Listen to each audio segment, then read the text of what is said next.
नमस्कार दोस्तों, जनता की आवाज हरदोई में आपका स्वागत है।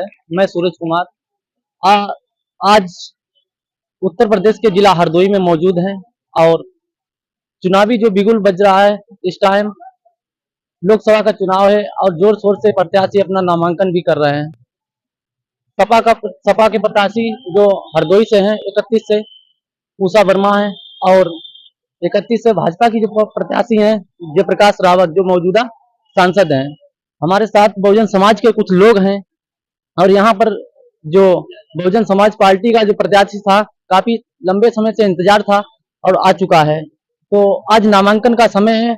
हमारे साथ लोग हैं, इनसे बात करते हैं कि क्या समीकरण है लोकसभा के चुनाव के और किस प्रकार से किसके तरफ झुकाव है लोगों का। तो सर से हम बात करते हैं डायरेक्ट। क्या सर नाम है आपका? विनोद भारती नाम है सर। और पार्टी में किस पार्टी से आप हैं? मैं बहुजन समाज पार्टी का विधानसभा क्षेत्र मिश्रिक का अध्यक्ष हूँ। सर क्या माहौल है लोकसभा चुनाव का? माहौल इतना बढ़िया, लोकसभा चुनाव मिश्रिक का इतना बढ़िया है कि समाजवादी पार्टी और गठबंधन जो है कांग्रेस इतना घबराया है, 3 टिकट करने के बाद चौथा टिकट कल करने का काम किया है। जो बाहर का प्रत्याशी ला करके उन्होंने बीजेपी से सेटिंग करके बाहर प्रत्याशी का इतना कमजोर प्रत्याशी देने का काम किया जिसे भाजपा जीत जाए। हमारा बहुजन समाज पार्टी का प्रत्याशी से इतना ज्यादा भाजपा भी घबराई हुई है कि कैसे जोड़ तोड़ करके हम जीतने का काम करें। सर कैसे मुकाबला होगा? बसपा का प्रत्याशी जो है बहुत लेट घोषित हुआ है और जो सपा के उम्मीदवार वो काफी दिनों से प्रचार भी कर रहे हैं। ये तो बात सही है, लेट कुछ नहीं है। जहां 3-3 टिकट समाजवादी पार्टी ने किया और उसके बाद में उसको हटा दिया तो उसका प्रचार तो उसके साथ चला गया, लेकिन चौथा प्रत्याशी जो दिया है वो अब अपनी प्रचार करे। हमारा तो उससे पहले आ गया प्रत्याशी और हमारी कैडर के माध्यम से गांव चलो अभियान के अंतर्गत हर दिन 2022 से लेकर के आज तक बराबर मीटिंगें चलती रही। गांव में सभी लोग हाथी जानते हैं और सभी लोगों को मालूम है बहुजन समाज पार्टी की राष्ट्रीय अध्यक्ष बहन मायावती जी बड़ी मजबूती के साथ चुनाव लड़ रही हैं। चाहे पूर्व से लेकर पश्चिम तक, पश्चिम से लेकर पूर्व तक, उत्तर से लेकर दक्षिण तक बहुजन समाज पार्टी की लहर बनी हुई है। इससे भारतीय जनता पार्टी और मोदी दोनों लोग घबराए हुए हैं, जो जोड़ तोड़ करने में लगे हैं। अभी मेरठ में राजनाथ सिंह गए थे ठाकुरों को मनाने के लिए। आप लोगों को मालूम है छत्री बहुत तेजी से नाराज है। जिस प्रकार से मुस्लिमों के ऊपर अत्याचार हुए उसी तरह से छत्रियों के ऊपर भी अत्याचार हुए। आज मेरठ में एक छत्री बहुजन समाज पार्टी को वोट देने जा रहा है, जिसके लिए राजनाथ सिंह उनके पास मनाने के लिए गए थे। उनको गांवों से वापस आना पड़ा। राजनाथ सिंह जो केंद्रीय मंत्री हैं, ऐसे व्यक्तियों को गांव से वापस आना पड़ रहा है। सर से बात करते हैं। सर क्या नाम है आपका? हमारा नाम बीपी हंस है। सर क्या लग रहा है बहुजन समाज पार्टी का ऐसा प्रदर्शन रहेगा इस बार? बहुजन समाज पार्टी पूर्ण रूप में जीत रही है, इसमें कोई दो राय नहीं। किसी से लड़ाई किसी की नहीं रह गई है और बहुजन समाज पार्टी का अच्छा प्रदर्शन रहेगा और बहुजन समाज पार्टी की बहन कुमारी मायावती जी देश की प्रधानमंत्री बनेगी, इसमें कोई दो राय नहीं है। सर लोग कहते हैं कि जो बसपा सुप्रीमो मायावती जी हैं वो जमीनी स्तर पर नहीं उतरती हैं, क्या कारण है सर? जमीनी स्तर पे उतरती है लेकिन लोग जान नहीं पाते। अगर कह दिया जाए तो मीडिया भी जो है हमारी ख्याल से डरता है, क्या है वो पूरी तौर से जो है बात नहीं कर पा रहा। बीजेपी की बी टीम बताने का काम करते थे अभी तक लोग, लेकिन ऐसा कुछ नहीं रह गया है। आकाश आनंद को आप लोग देख रहे होंगे किस तरह से बोलने का काम कर रहे हैं तो उनके भतीजे ही उत्तराधिकारी भी बनाए गए हैं। तो जिस तरह से बोलते हैं उस तरह से किसी पार्टी ने आज तक बोलने का काम नहीं किया है, लेकिन केवल बहुजन समाज पार्टी को बदनाम करने की लोग साजिश किया करते हैं। बहुजन समाज पार्टी बीजेपी की किसी की टीम ही नहीं रही। बहुजन समाज पार्टी का जो आंदोलन है सबसे बिल्कुल अलग है, तो किसी की बी टीम हो ही नहीं सकती। बहन कुमारी मायावती जी को इस तरह से जानना चाहिए, बी टीम और सी टीम इसे जानना चाहिए। बहन जी ने जब अपने भतीजे आकाश आनंद की शादी किया तो किसी दल के व्यक्तियों को निमंत्रण तक देने का काम नहीं किया, तो बी टीम कैसे हो सकती है? इस तरह से देखना चाहिए। लेकिन लोग जो है केवल उल्टा सीधा प्रचार करते रहते हैं।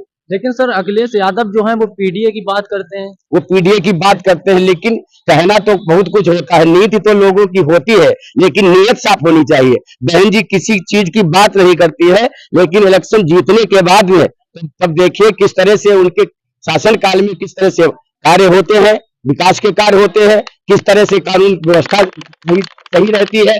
और किस तरह से शान शौकत से लोग जिंदगी जीने का काम करते हैं। बहन कुमारी मायावती जी किसी धर्म को लेकर के नहीं, किसी जात को लेकर के नहीं, ऊंच नीच व्यवस्था को न देख करके बहन जी इंसानों के लिए, लोगों के लिए जो है हर कार्य करती हैं और सबके हित में काम करती हैं। देश की राजनीति में युवाओं का बहुत ज्यादा रोल है, तो हम कुछ युवाओं से भी बात करते हैं। हमारे साथ ये भाई हैं, इनसे बात करते हैं। सर, जैसा कि आकाश आनंद जो हैं बसपा सुप्रीमो मायावती के भतीजे हैं, उनको लेकर क्या विचार चल रहे हैं आप लोगों के मन में? देखिए, बहुजन समाज पार्टी और बहुजन समाज के वो भविष्य हैं जी। और माननीय आकाश आनंद जी ने जिस तरीके से कम उम्र में पार्टी को लेकर के और युवाओं को लेकर के चल रहे हैं, ऐसा कोई नेता हमको नहीं लगता है कि जो है इतनी कम उम्र में हुआ है। और वो इतनी मैच्योरिटी के साथ अपनी बात रखते हैं और विश्वास के साथ अपनी बात रखते हैं। आने वाले समय में माननीय आकाश आनंद जी और बहुजन समाज पार्टी के साथ साथ बहुजन समाज को आगे लेकर के चलने का काम करेंगे। एक तरफ चंद्रशेखर भाई भी हैं। चंद्रशेखर भाई हैं, हम लोग उनका कोई ऐसे कोई बात नहीं है कह रहे हैं। वो अपना पार्टी चला रहे हैं, किस तरीके से चला रहे हैं। अभी मध्य प्रदेश में विधानसभा के चुनाव में क्या हुआ सबको पता है। कोई परे नहीं है, कोई मीडिया वाले उछालते नहीं है, किससे मिलकर चल रहे हैं, क्या कर रहे हैं। हम लोग टिप्पणी करने की हम नहीं करना चाह रहे। वो अपना पार्टी चला रहे हैं, अपना काम कर रहे हैं। सब लोग जानते हो किस तरीके से वो काम कर रहे हैं, समाज के क्या है वो ये भी आप लोगों को पता है, हमें कहने की जरूरत नहीं। सर, अब जो भाजपा मौजूदा सरकार है वो कह रही 400 पार। क्या है? 400 पार तो गांव में जो कुर्सियां बेचने लोग आते हैं वो कहते हैं 400 की कुर्सी है, लेकिन वो बाद में 125 की दे देते हैं।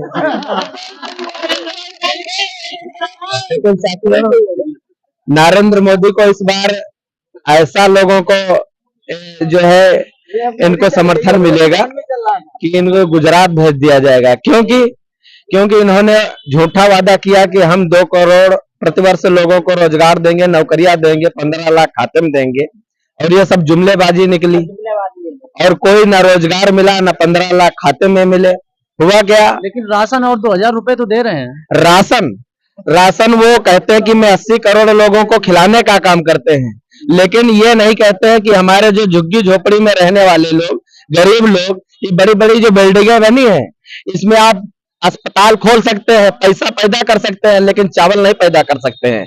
चावल हम लोग पैदा करते हैं, ये सरकारें भंडारण करती है, उसके बाद में हमको देती है, तो हम लोग इनको खिलाने का काम करते हैं। हमें 80 करोड़ लोगों को नहीं खिलाने का काम करते हैं।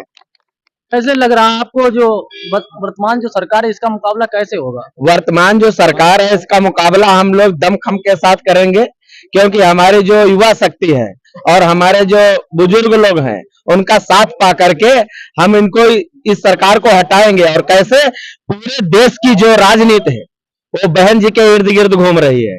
और कैसे घूम रही है? 1998 का चुनाव आप लोगों ने देखा होगा, जब अटल बिहारी वाजपेयी प्रधानमंत्री थे, और उसके बाद में हुआ क्या कि जो है इनको अल्पमत में जब सरकार गई तो पूरे देश की राजनीति बहन जी के इर्द गिर्द घूम रही थी।